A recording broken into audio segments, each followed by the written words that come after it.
Hello everyone, welcome to my channel. आप लोगों का स्वागत है। अभी आप देखिए, हम लोग जो हमारा पॉलिटी का करंट अफेयर्स का जो प्लेलिस्ट है उसको कंटिन्यू करते हैं। नेक्स्ट 2 करंट अफेयर्स मैंने लिया है। अब देखिए, पहला वाला है एस कपन का केस, दूसरा वाला है एनजीएसी और कॉलेजियम सिस्टम। अब यहाँ पे सिर्फ दो ही करंट अफेयर्स मैंने लिया है क्योंकि इसके ऊपर थोड़ा एक्सप्लेनेशन ज़रूरी है, इसलिए ज़्यादा नहीं लिया।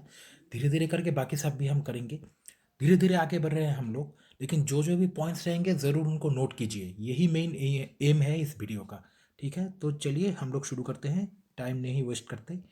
पहला जो न्यूज़ है वो आप पढ़िए। यहाँ पे लिखा हुआ है कि रिपोर्टर सिद्दीक कपन इनका नाम है, और ये एक रिपोर्टर है उत्तर प्रदेश से। अब हुआ क्या था कि इनको अरेस्ट किया गया था 2020 में। ठीक है, उसके बाद बेल ग्रांट हुआ था सुप्रीम कोर्ट के द्वारा। सुप्रीम कोर्ट ने अरेस्ट करने के बाद बेल ग्रांट किया था। ठीक है, बेल ग्रांट हुआ था 3 महीने पहले। ठीक है, 3 महीने पहले, लेकिन अभी तक उसका कोई मतलब ग्रांट तो हो गया लेकिन उसको एग्जीक्यूट नहीं किया गया। 3 महीने पहले उस जो एस कपन जी हैं इनका बेल ग्रांट हुआ था कोई भी केस से। और यूएपीए, इसको हम पढ़ेंगे, यूएपीए एक्ट के अधीन इनको बेल ग्रांट हुआ था 3 महीने पहले, लेकिन ये एग्जीक्यूट नहीं हुआ। मतलब बेल ग्रांट तो हो गया लेकिन बेल मिला नहीं। ठीक है, टिल डेट अभी तक नहीं मिला। तो इसलिए सुप्रीम कोर्ट ने एक बात कही है कि डिले इज फॉरबिडिंग जस्टिस। इस बात को ज़रूर थोड़ा नोट करके रखिए। सुप्रीम कोर्ट ने ये क्यों कहा? क्योंकि डिले हो रहा है बेल ग्रांट होने में, और this is equivalent to forbidding justice, मतलब जस्टिस नहीं देने का समान है ये। ठीक है, अभी इस न्यूज़ से इंपॉर्टेंट पॉइंट्स जो हमारे एग्जाम के लिए इंपॉर्टेंट बन सकते हैं वो क्या है? सबसे पहला है यूएपीए एक्ट, यानी कि अनलॉफुल एक्टिविटीज प्रिवेंशन एक्ट। ठीक है, 1967 को ये आया था। ठीक है, 1967 को। नाम से क्या पता चल रहा है कि अनलॉफुल एक्टिविटीज प्रिवेंशन एक्ट, यानी कि कोई भी अगर एक्टिविटीज़ है जो कि हमारे देश के अगेंस्ट है, देश के अगेंस्ट जा रहा है, तो उन एक्टिविटीज़ को ये प्रिवेंट करेगा। उसके लिए ही ये एक्ट बनाया गया। तो एम ऑफ दिस एक्ट क्या है? प्रिवेंट एक्टिविटीज़, अनलॉफुल एक्टिविटीज़ जो नियम के खिलाफ है उनको प्रिवेंट करने के लिए, which are against the integrity और सोवरियनिटी ऑफ इंडिया। इसका मतलब क्या है कि अगर इंडिया की इंटीग्रिटी, जिसे यूनिटी कहते हैं हम लोग, इसको ही समझ लीजिए, यही है इंटीग्रिटी। और सोवरेनिटी, सोवरेनिटी का मतलब क्या होता है कि देखिए, जैसे हमारा इंडिया सोवरेन देश है, ये कोई भी और एक देश के अंडर में नहीं आता। It is not under British rule any more. British rule के अंडर ये अभी नहीं है, ये इंडिपेंडेंट है। यही मेन चीज़ है सोवरेन बात का मतलब, अपना डिसीजन ये खुद लेगा, कोई और इसको रूल नहीं करेगा। फ्रीडम है हम लोगों को पूरा। ठीक है, तो इंडिया एक सोवरेन देश है, और कोई भी इस केस के रिलेटेड जो चीज़ है वो ये है कि कोई भी अगर एक्टिविटी हुआ जो कि हम किसी हमारे देश का इंटीग्रिटी या फिर सोवरेनिटी को इफेक्ट करेगा, तो उस केस में उसके अगेंस्ट, उस एक्टिविटी के अगेंस्ट ये एक्ट काम करेगा। ठीक है, सबसे रिसेंट, सबसे नया अमेंडमेंट जो हुआ 2019 में हुआ, 2019 को हुआ। ठीक है, जो पार्लियामेंट को पावर दे दिया, which gave the parliament the power to identify and mark violators as terrorist। ठीक है, विदाउट एनी जुडिशियल प्रोसेस। तो इस बात का मतलब क्या है कि कोई भी जुडिशियल मतलब कोई भी लॉ को, मतलब कोई केस हुआ, कुछ ट्रायल हुआ, ये सब प्रोसेस को नहीं करके ही, ये सब प्रोसेस की ज़रूरत नहीं है। इस एक्ट के अधीन डायरेक्टली ये पार्लियामेंट को पावर मिल जाता है कि कोई भी आदमी या कोई भी संस्था जो भी हो, वो अगर वायलेट करे इंडिया के नियम को या इंडिया की इंटीग्रिटी को, तो उसको डायरेक्टली टेररिस्ट का दर्जा दे दिया जाएगा विदाउट एनी जुडिशियल प्रोसेस। ठीक है, बात समझ में आ गई। हम लोग नेक्स्ट मूव करते हैं। देखिए, पीएमएलए, इस एक्ट, इस जो न्यूज़ है इसमें भी एक और एक्ट का नाम है, ये है पीएमएलए, यानी prevention of money laundering act 2002 में ये आया था। नाम से क्या पता चल रहा है कि मनी लॉन्ड्रिंग मतलब पैसे का हेर फेर जहाँ पे हो रहा है, उसके अगेंस्ट स्टेप लेने के लिए ये एक्ट को फ्रेम किया गया। ठीक है, एम क्या है? To prevent money laundering. Money laundering को प्रिवेंट करना ही इसका मेन एम है। एंड कॉन्फिस्केट मतलब अपने जो अंडर में ले लेना। कॉन्फिस्केट का मतलब होता है कि मैंने आपका प्रॉपर्टी मेरे नाम कर लिया, मैंने ले लिया आपसे, तो इसको ही कहते हैं confiscate, confiscate those properties which are acquired from such activities.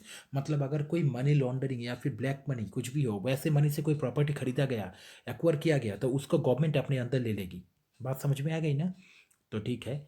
Latest amendment जो हुआ 2012 में इसका हुआ था। इतना ही इंफॉर्मेशन इंपॉर्टेंट है आपके एग्जाम के लिए और ज़्यादा ज़रूरी नहीं है इस न्यूज़ से। नेक्स्ट न्यूज़ पे हम मूव करते हैं, इसको थोड़ा ध्यान से सुनिएगा, ये इंपॉर्टेंट है, बहुत इंपॉर्टेंट है एग्जाम के लिए। देखिए न्यूज़ क्या है कि नेशनल जुडिशियल कमीशन बिल, ये एक बिल है जिसका नाम है national judicial commission bill. Bill क्या था?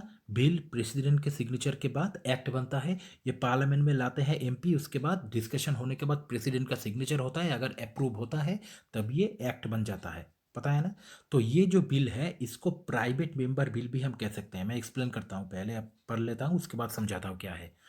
इंट्रोड्यूस्ड इन राज्यसभा, राज्यसभा में इंट्रोड्यूस हुआ अराउंड 11 दिसंबर 2022 में। ठीक है।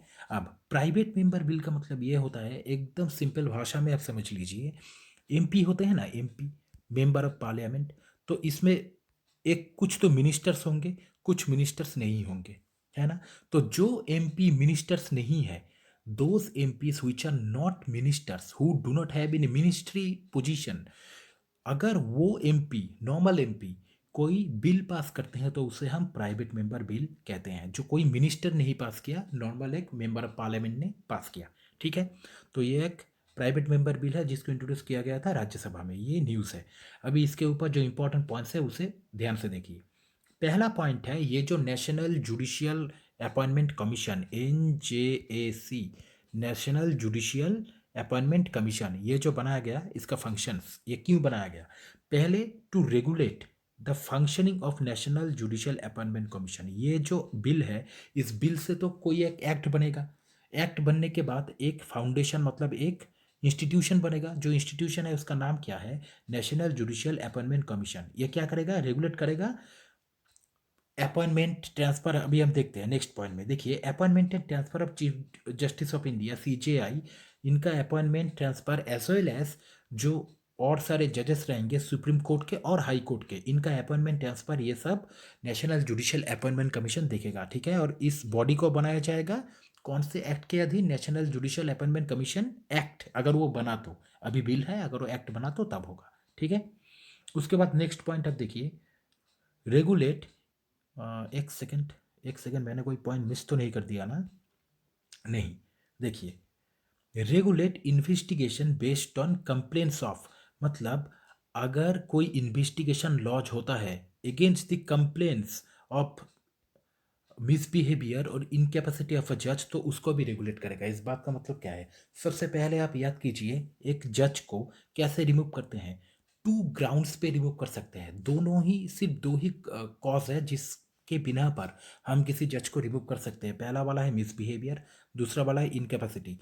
तो इन दोनों ग्राउंड्स में अगर किसी जज को पकड़ा गया कि उन्होंने इन दोनों में से कोई भी एक गलती किया और उनके अगेंस्ट कोई इन्वेस्टिगेशन लॉन्च होता है, तो उसको रेगुलेट करने का भी पावर जो है इस कमीशन से मिलेगा। बात समझ में आ गई?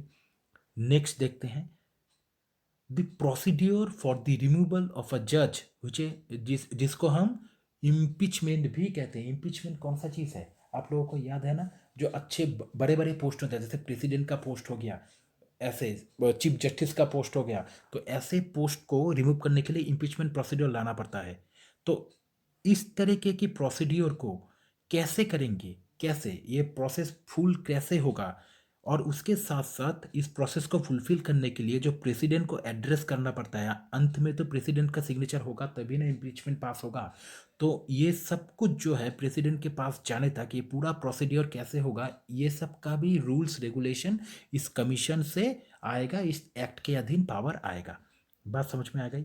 अभी हम थोड़ा देख लेते हैं डिफरेंस क्या है। ये हमारे एग्जाम पॉइंट ऑफ व्यू से बहुत ही इंपॉर्टेंट बन जाता है कि डिफरेंस क्या है नेशनल जुडिशियल अपॉइंटमेंट कमीशन और कॉलेजियम जो अभी चल रहा है, जजेस का अपॉइंटमेंट जो सिस्टम है अभी, इन दोनों में। ठीक है। सबसे पहले नेशनल जुडिशियल अपॉइंटमेंट कमीशन, इसके बारे में हम देख लेते हैं। ये आया था 99 कॉन्स्टिट्यूशनल अमेंडमेंट एक्ट 2014, इसके अंतर्गत यहाँ से ये आया था। आर्टिकल कौन सा वाला है? 124A, 124 आपको याद है, सुप्रीम कोर्ट का सब कुछ है, तो उसमें एक सब क्लॉज लगा दिया ए, और उसमें इसका जो उल्लेख है वो चीज़ है, ठीक है। नेक्स्ट है टोटल 6 मेंबर्स हैं इसमें, 6 मेंबर्स, इनमें से एक है चीफ जस्टिस ऑफ इंडिया, दो सीनियर मोस्ट जजेस of the supreme court, chief justice of India के बाद ही जो जजेस होंगे इनमें से दो, ठीक है। 3 मेंबर होगा यहाँ पे ना। एक है हमारा सेंट्रल लॉ मिनिस्टर, और दो एमिनेंट पर्सन्स होंगे जिनको अपॉइंट किया जाएगा। टोटल 6 मेंबर्स, बात समझ में आ गई। दो यहाँ पे, दो दो और दो चार, एक है चीफ जस्टिस और एक है law minister, central law minister, ठीक है। नेक्स्ट, ये नोट आप ज़रूर लिख के रखिए कि 2015 में ये जो डिसीजन है ना, ये जो डिसीजन, ये जो बिल है, ये 2015 में it was struck down by supreme court. मतलब पहले भी इसका बात हुआ था, उस टाइम सुप्रीम कोर्ट ने इस डिसीजन को, इस बिल को, ऐसे प्रस्ताव को स्ट्रक डाउन कर दिया था। क्या बोला था कि ये अनकॉन्स्टिट्यूशनल है, कॉन्स्टिट्यूशन के, हमारे संविधान के अगेंस्ट है। अनकॉन्स्टिट्यूशनल क्यों बोला था? As it goes against the independence of the judiciary. मतलब अगर कोई नेशनल, बात समझिए, नेशनल जुडिशियल अपॉइंटमेंट कमीशन जो है, इसमें एकदम सीधी बात है कि पार्लियामेंट का या गवर्नमेंट का जो इंटरफेरेंस है वो है इस चीज़ में, इस नेशनल जुडिशियल अपॉइंटमेंट कमीशन में, इसको बनने में पार्लियामेंट का रोल है। तो इसीलिए सुप्रीम कोर्ट को क्या लगा कि जब जुडिशियरी का अपॉइंटमेंट कुछ होना चाहिए तो इसमें मिनिस्टर्स का या गवर्नमेंट का कोई रोल नहीं होना चाहिए। अगर होता है तो इंडिपेंडेंस ऑफ जुडिशियरी जो टर्म है कि लॉ मेकिंग प्रोसेस के साथ एग्जीक्यूटिव का कोई कनेक्शन नहीं होना चाहिए, उसमें हस्तक्षेप होगा, मतलब उसको हम इंटरफेयर करेंगे उसमें, ऐसा नहीं होना चाहिए। सुप्रीम कोर्ट के मतलब अकॉर्डिंग टू सुप्रीम कोर्ट जो बोलना चाहता है वो ये है कि जुडिशियरी के अपॉइंटमेंट में पार्लियामेंट का या गवर्नमेंट का या मिनिस्टर्स का कोई रोल नहीं होना चाहिए। बात समझ में आ गई? और यही चीज़ है कॉलेजियम सिस्टम में जो अभी चल रहा है।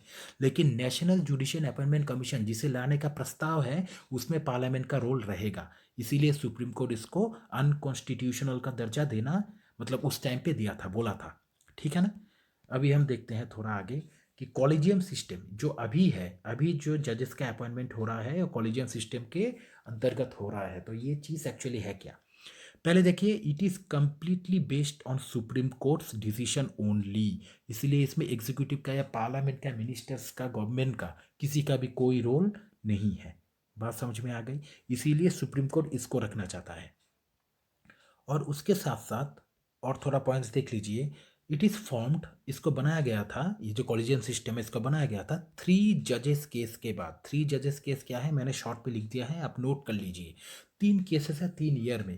पहला है 81 में, यानी 1981 में, दूसरा है 1993 पे, और तीसरा वाला है 1998 में, ठीक है। तो पहला वाला क्या है कि इसमें जो रिजल्ट आया था ना 1981 में, इसमें रिजल्ट यही आया था कि चीफ जस्टिस को सुप्रीम बोला था, या ये फाइनल मेन डिसीजन इनका ही है, फाइनल पोजीशन है, इनके ऊपर कोई नहीं है। नेक्स्ट 1993 में जो हुआ उसमें बोला गया कि चीफ जस्टिस को कंसल्ट करना पड़ेगा 2 सीनियर मोस्ट जजेस से, कोई भी फाइनल डिसीजन लेने से पहले, ठीक है। ये दूसरा वाले का रिजल्ट है। और लास्ट वाला 1998 में जो हुआ था, इसमें क्या बोला गया कि 5 मेंबर का एक बॉडी होना चाहिए डिसीजन लेने के लिए, सिर्फ 2 जजेस से बात करने से नहीं होगा। तो धीरे धीरे मॉडिफिकेशन हुआ और फिर कॉलेजियम सिस्टम आया 6 मेंबर का, ठीक है ना। अच्छा, 6 मेंबर का नहीं, आई एक्सट्रीमली सॉरी, ये कॉलेजियम सिस्टम आया। 6 मेंबर तो उसमें था, नेशनल जुडिशियल अपॉइंटमेंट कमीशन में था, ठीक है ना। अब प्रोसीड्योर ऑफ अपॉइंटमेंट थोड़ा देख लीजिए जल्दी से, यहाँ पे देख लीजिए कि अगर सुप्रीम कोर्ट के जजेस का अपॉइंटमेंट होता है, सुप्रीम कोर्ट के जजेस का, तो इसमें क्या प्रोसेस हो, कैसे जाता है ये। सबसे पहले कॉलेजियम जो होता है सुप्रीम कोर्ट के जजेस को अपॉइंट करने का, यानी कि इसमें चीफ जस्टिस ऑफ इंडिया रहते हैं और बहुत सारे मेंबर्स रहते हैं, तो सब मिल के जो डिसीजन लेते हैं किनको कैसे अपॉइंटमेंट करना चाहिए, ये डिसीजन जाता है लॉ मिनिस्टर के पास। Law minister, central law minister इसको पास करते हैं प्राइम मिनिस्टर के पास, और ये अपना रिकमेंडेशन प्राइम मिनिस्टर सब कुछ सुनने के बाद सजेस्ट करते हैं प्रेसिडेंट को क्या करना चाहिए। बात समझ में आ गई? और अगर यही प्रोसेस हाई कोर्ट में है, हाई कोर्ट में है अगर ये प्रोसेस हाई कोर्ट में, तो इसमें क्या है कि हाई कोर्ट में भी कॉलेजियम होता है जैसे कि सुप्रीम कोर्ट में है। यहाँ पे chief justice of high court रहेंगे और सारे मेंबर्स रहेंगे हाई कोर्ट के सीनियर मोस्ट। तो उन सब का जो डिसीजन है वो चीफ मिनिस्टर को जाता है। चीफ मिनिस्टर उसको गवर्नर के पास फॉरवर्ड करेंगे, गवर्नर उसके बाद सेंट्रल लॉ मिनिस्टर के पास उसको भेजेंगे। सेंट्रल लॉ मिनिस्टर, गवर्नर से सेंटर में चला गया, और उसके बाद सेंट्रल लॉ मिनिस्टर इसको फाइनली पास करते हैं प्रेसिडेंट के पास उनके अप्रूवल के लिए। बात समझ में आ गई? तो इतना ही था इस वीडियो में। आई होप आपको समझ में आया होगा। आप लोग नोट करके रखिए, बहुत ही इंपॉर्टेंट होगा आंसर राइटिंग के पर्सपेक्टिव से भी। ठीक है, थैंक यू।